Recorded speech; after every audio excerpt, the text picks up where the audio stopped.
हर हर महादेव सभी को। आज हम रुद्र संहिता सृष्टि खंड अध्याय 12 पढ़ेंगे, जिसमें हम जानेंगे भगवान शिव की श्रेष्ठता तथा उनके पूजन की अनिवार्य आवश्यकता का प्रतिपादन। चलिए शुरू करते हैं गणेश वंदना से। वक्रतुंड महाकाय सूर्यकोटि समप्रभा निर्विघ्नं कुरु मे देव सर्वकार्येषु सर्वदा। नारद जी बोले, ब्राह्मण प्रजापति, आप धन्य हैं क्योंकि आपकी बुद्धि भगवान शिव में लगी हुई है। विधे आप पुनः इसी विषय का सम्यक प्रकार से विस्तार पूर्वक वर्णन कीजिए।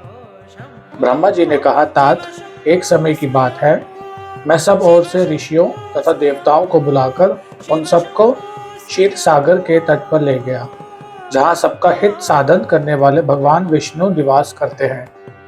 वहाँ देवताओं के पूछने पर भगवान विष्णु ने सबके लिए शिव पूजन की श्रेष्ठता बतलाकर यह कहा कि एक मुहूर्त या एक क्षण भी जो शिव का पूजन नहीं किया जाता वही हानि है, वही महान छिद्र है, वही अंधापन है और वही मूर्खता है।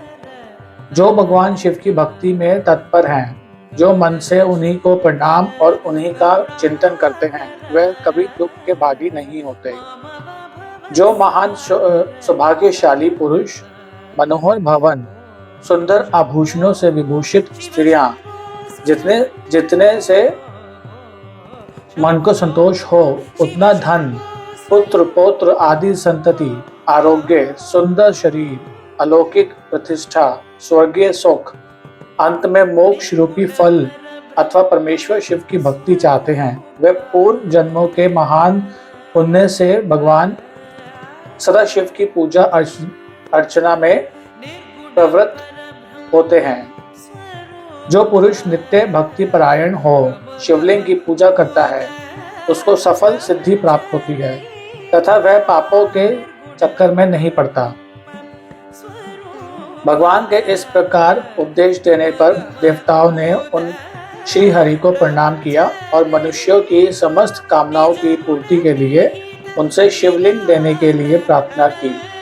मुनि श्रेष्ठ, उस प्रार्थना को सुनकर जीवों के उद्धार में तत्पर रहने वाले भगवान विष्णु ने विश्वकर्मा को बुलाकर कहा, विश्वकर्मन, तुम मेरी आज्ञा से संपूर्ण देवताओं को सुंदर शिवलिंग का निर्माण करके दो। तब विश्वकर्मा ने मेरी और श्री हरि की आज्ञा के अनुसार उन देवताओं को उनके अधिकार के अनुसार शिवलिंग बनाकर दिए। मुनिश्रेष्ठ नारद, इस देवताओं को कौन सा शिवलिंग प्राप्त हुआ, इसका वर्णन आज मैं कर रहा हूँ, उसे सुनो। इंद्र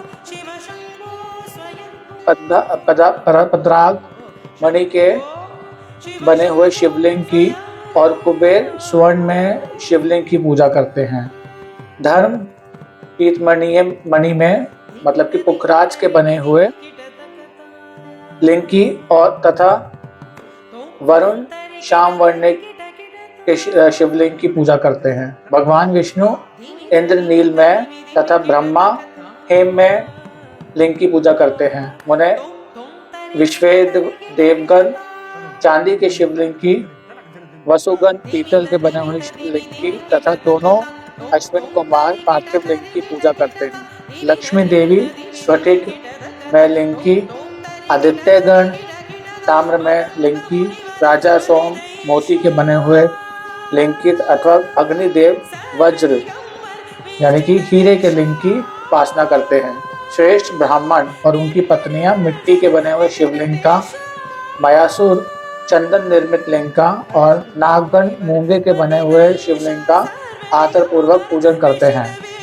देवी मक्खन के बने हुए लिंग की, योगीजन भस्म में लिंग की, यक्षगण दधि निर्मित लिंग की, छाया देवी आटे से बनाए हुए लिंग की और ब्रह्मा पत्नी रतन में शिवलिंग की निश्चित रूप से पूजा करती है।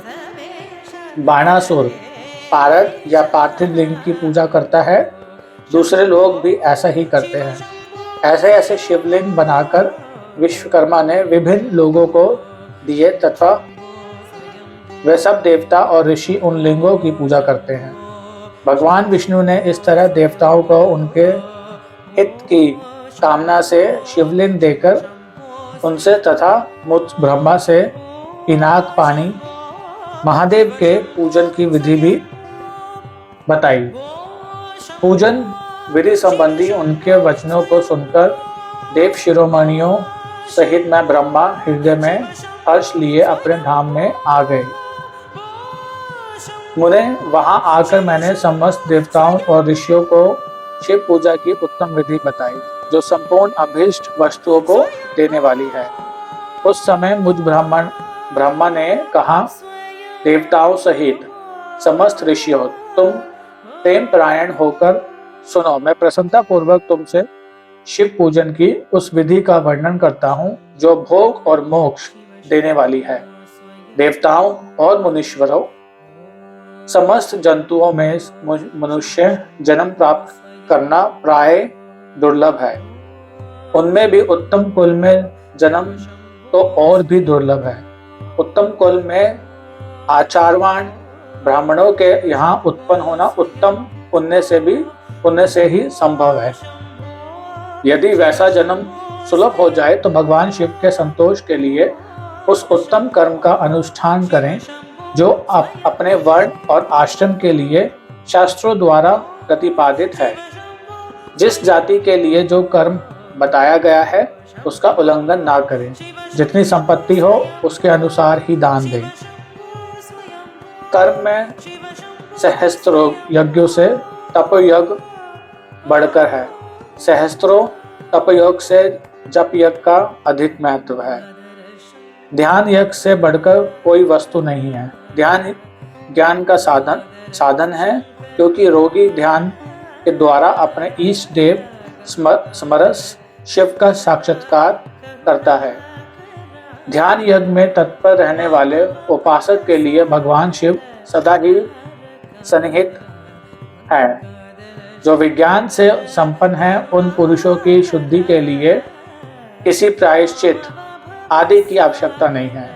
मनुष्यों को जब तक ज्ञान की प्राप्ति ना हो तब तक वह विश्वास दिलाने के लिए कर्म से ही भगवान शिव की आराधना करे। जगत के लोगों को एक ही परमात्मा अनेक रूपों में अभिव्यक्त हो रहा है।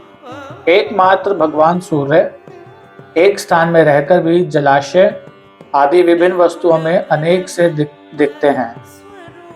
देवताओं, संसार में जो जो सत या असत वस्तु देखी या सुनी जाती है वह सब पर ब्रह्मा शिव रूप ही है, ऐसा समझो। जब तक तत्व ज्ञान ना हो जाए तब तक प्रतिमा की पूजा आवश्यक है। ज्ञान के अभाव में भी जो प्रतिमा पूजा की अवहेलना करता है उसका पतन निश्चित है। इसलिए ब्राह्मणों, ये यथार्थ बात सुनो। अपनी जाति के लिए जो कर्म बताया गया है उसका प्रयत्न पूर्वक पालन करना चाहिए।